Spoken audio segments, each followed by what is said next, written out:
In this lesson, we'll begin to add our geometry by starting with the wheel arches. Alright, so there are many different ways that we could go about building this car. Let's look at one of those ways. So what I want to do is actually start with some of the pieces that are going to be a little bit more difficult to actually manually go in and create. So for instance, we know we want a really nice circle right here for these wheel arches and back here. And this is going to be something that you wouldn't want to go in and draw by hand necessarily. You know, you could use NURBS to do that, something that would give you a very nice curve, or you could use a primitive that lets the computer create that actual circle for you and then build from there. So that's what I'm going to do for this particular project. So let's go ahead and go to our Create panel, and we're going to create geometry. And let's start by just creating a tube. Okay, so I'm going to go ahead and draw this out from basically the center of the wheel. All right, so if we take a look at this, this is the tire. This will be the opening here in the wheel arch, and then this is where that geometry starts. So we're looking at creating geometry basically from this line up to this line. Okay, but we're going to start from the center right in here. So I'll go ahead and pull that out, just out to that outer edge, and then for that second radius, I'll go ahead and pull into where that opening starts, and then I'll just give it some height. Doesn't really matter what the height is. Now, right off the bat, I can see that this is very low res. It's in fact too low res for what we need to do. Since the computer's doing the work for us and it's going to create this nice curve, we might as well add some extra res because we know we're going to eventually need it. So let's go ahead and up this res to, let's go ahead and try 16. We could try 18. I'm going to go ahead and set that up to 20. Okay, and you can see now that this radius is a bit too large, so we can go ahead and dial that outer radius down a bit. And let's go ahead and just move this. So I'm going to go to my move and just kind of move this over to be in the sort of the right spot there. Okay. And just get something that's fairly close. And then if we need to change our parameters, we can go into our Modify panel now instead of our Create panel, and we can up the sides of any of that. Okay. And this is going to be a little bit off, but I'm going to go ahead and make sure that mine is a perfect circle there. Okay, I'm going to go ahead and scale, take that outer radius down just a little bit. So I think that is going to be pretty good right there. What we want to do now is I'm going to just hit Alt-W, and we're going to go into our perspective. And now we don't need this outer part. So what I'm going to do is I want to be able to edit this. I'm going to go ahead and just convert this down to an editable poly. So I'll just right click, convert to editable poly. I'm going to turn off my selection bracket just by hitting J, and I'll turn on edged faces just by hitting F4. Okay, now I can come in, and what I want to do is actually access the polygons. So go ahead and access the polygon subobject. You can see my selection is a circle. I'm going to go ahead and change that up. You can also hit Q to toggle through those. I'm going to go ahead and drag across there, and what I want to do is just delete basically all of those polygons except for the front. Okay, so I'm going to go ahead and just delete those. So what that leaves me with is just that kind of front polygons right in there. Okay, so now what I want to do is I'm going to take this border. Let's in fact take the whole thing, and from the top view, let's go ahead and start to put this into position. So we know that we want this to be kind of the outermost area here. So let's say that's maybe right in there or so. Okay, it doesn't have to be super exact, but you just want it in the kind of the right place there. Okay.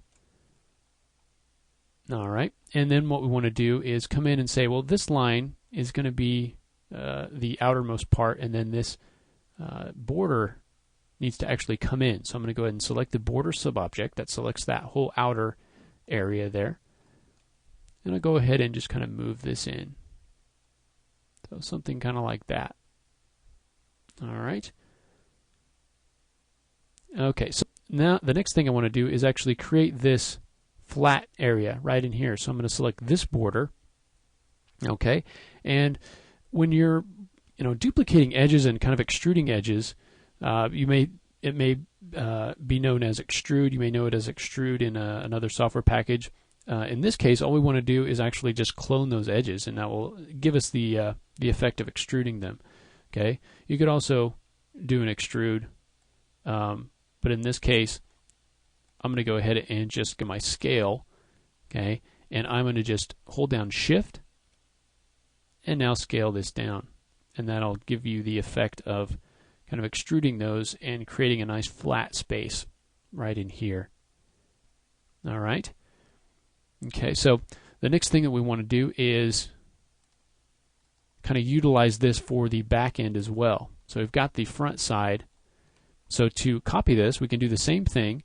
It's basically what we did was clone the edges, which created that extra loop there. So to clone the entire object, we'll just select that whole object, go to something like Move, and just hold down Shift, and as we move this over, it's going to bring up the clone options, and I want to make that a copy. You can also make it an instance or a reference. You can choose a number of copies, and I'll go ahead and just say OK, and move this back here. And now this one, I think we're missing a line here for that actual this actual part right in here, because we've got the opening here. So as long as this inner edge is lined up with this opening of the wheel arch, that should be just fine. Okay. All right. So now that we've got these, we might want to go in and actually start to cut off the bottom. Well, to begin with, we know we don't need any of this geometry for sure. So let me go ahead and just select this guy. Go into Sub-Object, select Polygons, and then we can get rid of any of these polygons that are down here. Okay. We can go ahead and get rid of this one and this one. And let's do the same thing over here on this guy. You need to select the top level before we go ahead and change our selection. And then we can select these polygons and go ahead and just blow those away. All right. And we can get rid of, go ahead and get rid of that one as well. All right. Now if we want to go ahead and make this one object, so let's say we want to go ahead and connect these, what I can do is select one of them and then go down to Edit Geometry here in our Edit Geometry rollout in our Modify panel, go to Attach, and simply select the other one. And now these are one piece. So what that means, I can simply select this, and then I go to Sub-Object, I can select sub-objects on any of these. Okay, it will also enable us to kind of connect these with geometry later on if we want to do that, which we do. All right, so the last thing for this lesson I'm going to do is come in and just move these vertices over just a little bit so that it kind of comes down and ends in this kind of nice straight fashion here. And grab all these and kind of scale them down so they're kind of nice and straight. Okay, keeping the width there. And I can do the same thing here and just kind of straighten these out as it comes down to the bottom here. And just make sure that this kind of matches up with that line there. And straighten that up. And then we can do the same thing for the back as well. Okay, and come in and kind of straighten this up. And in this case, you can see these come a little bit forward. And we'll go ahead and pull those down and create this kind of nice transition here. And we can do the same thing up here. Just kind of pull those in. And I'm just moving them in 2 axes, so they're not going to be moving in the in the depth there, in the X. All right, so let's take a look at what we've got here. So you can see from the side, we've got those matched up. From the top, we can check those, make sure that they're matching up. All right, and then from the perspective, you can see what that looks like. So we've got those kind of wheel arches built in there. All right, so now that we've got those built in, the next thing that we might want to do is to actually create some geometry between these. So start to build up the side and the rest of the body of the car. Okay, so we can go ahead and do that in the next lesson. We'll look at how we can use Bridge to actually do that very, very quickly. So we'll see you in the next lesson.